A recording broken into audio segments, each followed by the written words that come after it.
Around this time of year, you start seeing a lot of the same types of videos. Top 5 anime of 2015, top 10 openings of 2015, you know the sort. So I'm throwing my own hat in the ring, but as a man of science, this list is based purely on cold, hard numbers, which removes all that frivolous stuff like opinions and subjective quality from the equation. My calculations are based on only the most scientific and mathematically accurate of sources, my anime list users, who are of course the arbiters of good anime. Wait a minute.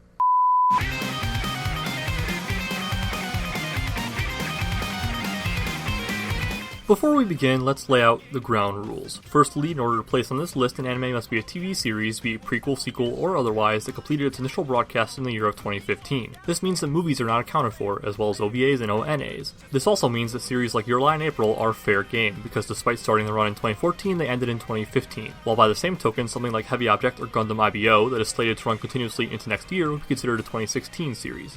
However, if an anime has been split up over non-consecutive airing periods, as with, for example, Gate, which had a 12-episode season this year and will have a second season in January, each season is considered its own series. So the first could theoretically have a place on this list, as well as the second on the 2016 list. The rankings themselves are determined simply by the number of people on my anime list who have added the series in question to their list. Of course, shows from the beginning of the year have an advantage with more time to build viewer population. But it is what it is. Sorry, you won't be seeing One Punch Man at the top of the list for that reason. I must also note that the stats for this list were only accurate at the time of script writing, which would be mid-December 2015. You might think that that would not need clarification, but if there's one thing I've learned from the internet is that you can never be too sure. And with that, we are done with logistics and we'll enter the list proper, kicking off with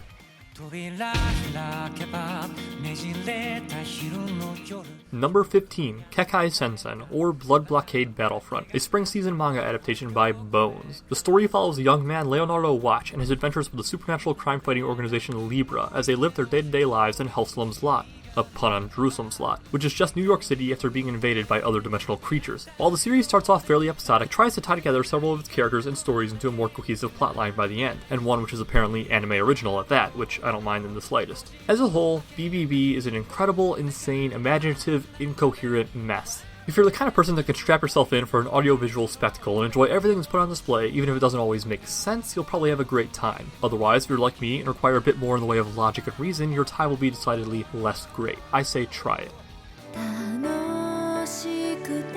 Number 14, Yahari Ore no Seishun Love Comedy wa Machigateru Zoku, or My Teen Romantic Comedy Snafu 2, a spring season light novel adaptation by Feel. How to describe Snafu? Well, let's all take a step back and think about it together, guys.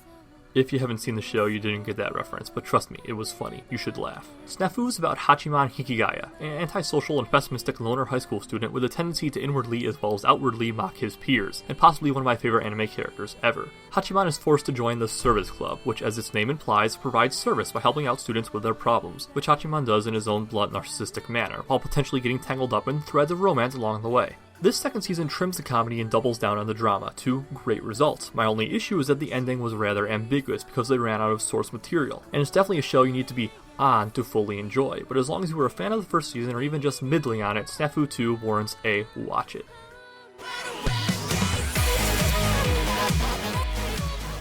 Number 13, Gangsta, a summer season manga adaptation by the late studio Mangalobe, which follows the two handymen Nicholas and Warwick in the vile and violent city of Ergashulum.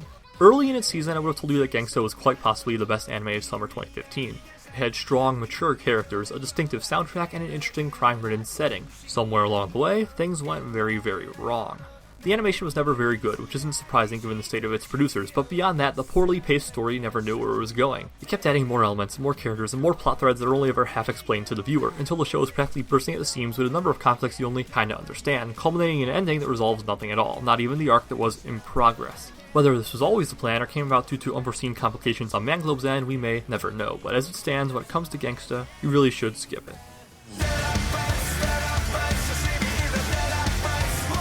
Number 12, Log Horizon Season 2, a fall and winter season light novel adaptation by Studio Dean. Log Horizon has made a name for itself for being trapped in an MMO done right, according to the SAO haters at least. The basics are that after a popular MMO's fanbase mysteriously wakes up trapped in the game, they go about exploring the world and rebuilding their society, while interacting with the local NPCs.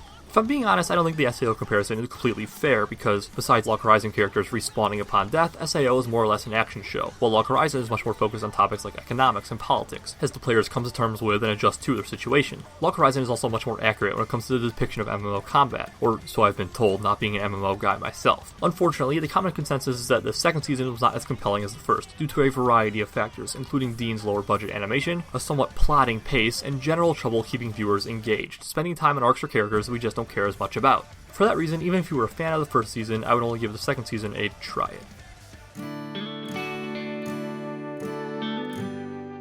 Number 11. Ansatsu Kyoshitsu, or Assassination Classroom, a winter and spring season manga adaptation by... I'm scared of pronouncing this incorrectly because it's a German word, so I'm just going to throw it up on screen. Yep, those guys. Anyway, my first exposure to Assassination Classroom was its plot synopsis on AniChart, which I will now read verbatim. The students of Class 3E have a mission: kill their teacher before graduation. He has already destroyed the moon and has promised to destroy the Earth if he cannot be killed within a year. But how can this class of misfits kill a tentacled monster, capable of reaching Mach 20 speed, who may be the best teacher any of them have ever had? There's a lot to unpack there, but I was on board by Tentacled Monster. I love absurdity, and this seemed perfectly absurd. Thankfully, it did not disappoint, gifting us with an anime that pulled off both comedy and drama with a surprising amount of heart. The star of the show, of course, being that tentacled monster himself, Koro Sensei. しかもあのタコ、音速飛行中にテストの採点までしてるんだぜ。マジで？俺なんかイラスト付きで帰ってきた。 Assassination Classroom is every bit the show you'd want it to be, and it even has a second season right around the corner, so if it sounds even slightly amusing, watch it. Number 10. Nanatu no Taizai, or The Seven Deadly Sins, a fall and winter season manga adaptation by A1 Pictures. The series follows the Princess Elizabeth on her quest to reunite the Seven Deadly Sins, dangerous outlaws who betrayed the nation and attempted to stage a coup 10 years earlier. Why is Elizabeth trying to find them? Well, spoiler alert, turns out the Seven Deadly Sins might not be the bad guys after all, and the real bad guys were the supposed heroes, the Holy Knights of Britannia. What follows is an action-packed fancy romp, as Elizabeth, second spoiler alert, manages to meet up with the Seven Deadly Sins and fight back against the oppressive Holy Knights. As entertaining as it could be, the show is very much shonen, which I'm perfectly okay with but won't appeal to everyone's palates. You've got classic Deus Ex Machina style power-ups, a disregard for mortal injuries through strength of willpower and friendship, etc. If you can tolerate or enjoy such genre hallmarks, I urge you to go for it. Otherwise, maybe not so much. A very strong try it.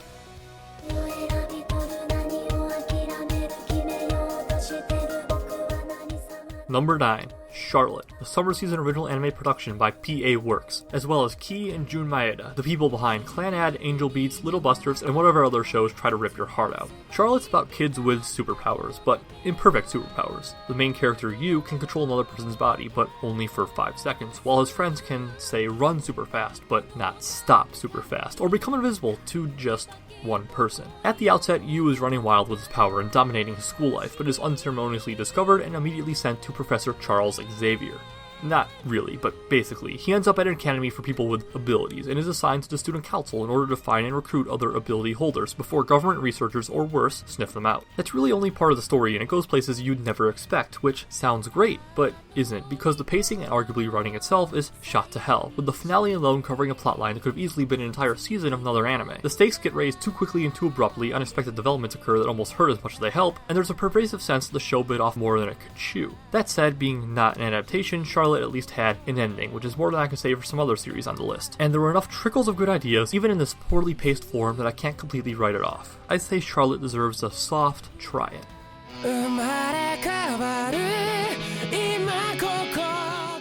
Number 8. Shokugeki no Soma, or Food Wars, a spring and summer season manga adaptation by JC's staff. As its name implies, Food Wars is a show about food. Food so gosh darn awesome that your clothes will explode off in most spectacular fashion after merely a taste. And I almost mean that literally. The series focuses on the titular hero Yukihira Soma, a masterful diner cook who gets sent to the renowned Totsuki Culinary Academy after his dad decides to close up shop for a while. Totsuki Academy is very unique in that the students resolve disputes by battling each other in shokugeki, extravagant cook-offs with a panel of judges. Obviously, it follows that the act of cooking and the meals themselves are a fundamental aspect of the show, so don't watch it if you're too hungry. A very interesting angle Soma brings to the table is that almost every dish is accompanied by recipe and ingredient explanation. I'm no chef, so I have no idea how accurate it is, but it sure sounds impressive. Fair warning, Soma can get pretty ecchi, but really it's a great time regardless. It's fun, it's dramatic, it's hilarious, and it's delicious.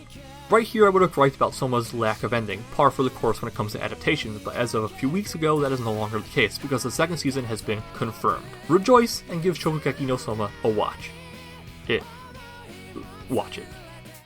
I don't want nobody to get Number 7. Owari no Seraph, or Seraph of the End, a spring and fall season manga adaptation by Wit Studio, the production company behind a little anime you might have heard of called Attack on Titan. In Seraph, the world has been ravaged by a plague that, for whatever reason, only killed those older than 13. At the same time, a legion of vampires swooped in to enslave the survivors, being by definition those kids. Years later, one of the slaves, Yuichiro Hyakuya, gets fed up with living under the vampire's thumb and sets out with his adopted family to return to the outside world and fight back. The show itself is better than that premise, if not always by much. Yu starts off as a generic copy-paste action protagonist in the vein of Eren Yeager, but slowly mellows out to a degree, and is made better by a stable of somewhat more likable side characters, such as the sarcastic and sassy Shinoa Hiragi, and the conniving Lieutenant Colonel Kyouran. The series also begins to introduce some slight politics and shades of moral grey near the end of its first season that tip the scales to be more enjoyable. It's nothing extraordinary, but if you're looking for just a simple action anime, Seraph isn't the worst thing around, but not the best thing either, so I tell you to try it. Number 6. Dungeon ni dai wo motomeru no wa machigateru daro ka? Or, is it wrong to try to pick up girls in a dungeon? A spring season light novel adaptation by JC's staff. A teenage boy, voiced by Yoshitsugu Matsuoka, is on a quest to get stronger in his video game world by clearing more and more floors of the dungeon, while unintentionally wooing women in the process.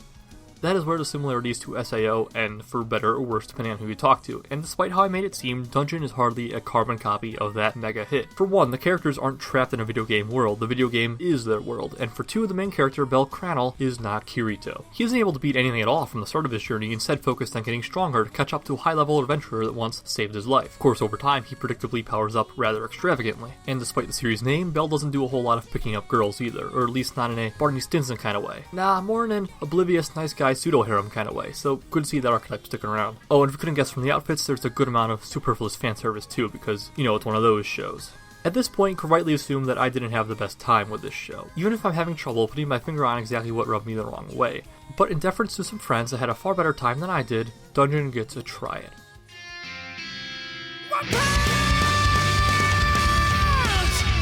Number 5. One Punch Man, a fall season manga adaptation by Madhouse. If you haven't heard of One Punch Man, chances are you haven't been part of any anime communities since September. But for the sake of those few that do indeed have no idea what this is, One Punch Man tells the story of Saitama, a bald superhero who has trained so much that he can wipe out any opponent with a single punch, much to his dismay, so he's always on the lookout for tougher enemies, craving a real fight to pump some excitement back into his life. If that sounds like it wouldn't be able to support a full series, it does so swimmingly. Madhouse brought their A game, with every fight somehow looking as good as some other shows' best scenes, but One Punch Man's strengths are not purely superficial. It's a hilarious parody of action and shonen tropes, with a dash of social commentary to boot, and the rush from watching this bored baldly in a onesie repeatedly save the day is phenomenal. But that simple explanation really doesn't do the show justice. In my opinion, and I think most would agree, this is one of the strongest anime of the year, and you should watch it.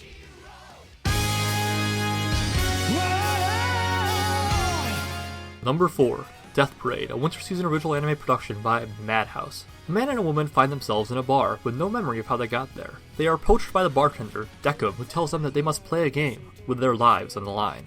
And that's all I'm going to say. If you aren't familiar with the premise of Death Parade, I don't want to give it away, because while it's not a twist on the level of School Live, it's still nice to not know exactly what's coming for the first episode. What I will say is that Death Parade is a thoughtful, mature series with things to say about death and judgment, plus a kick-ass opening that doesn't represent the show at all, but it's still pretty damn catchy. It's also worth noting that, yes, you heard right at the beginning, Death Parade is original, as in not an adaptation. One of only 2 on this list, in fact, and the far superior of the 2 at that. The reason this is a good thing is that with an original series, you're almost guaranteed to have a complete, self-contained story, which rings true for Death Parade, though that doesn't mean I can't hope for a season 2. When it comes to whether or not you should watch it, I would tell you to check out Death Billiards, which was a 2013 short that basically became the foundation for the full Death Parade series. And if you like the short, Death Parade itself is a very easy watch it.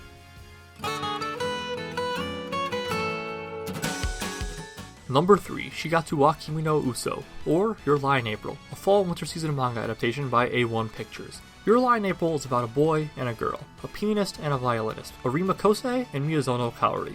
Kosei used to be the best of the best, renowned for being a human metronome that played the score to exact perfection, but has since fallen away from the competition scene. Kaori is equally impressive for her more laissez-faire approach to playing, letting the music reflect herself and her emotions, and not being bound by something as trivial as the score. Once the two meet, they and their friends help each other grow in more ways than one. There's some hit or miss comedy, but the drama and eventual romance find their mark and nail the landing. Watch it.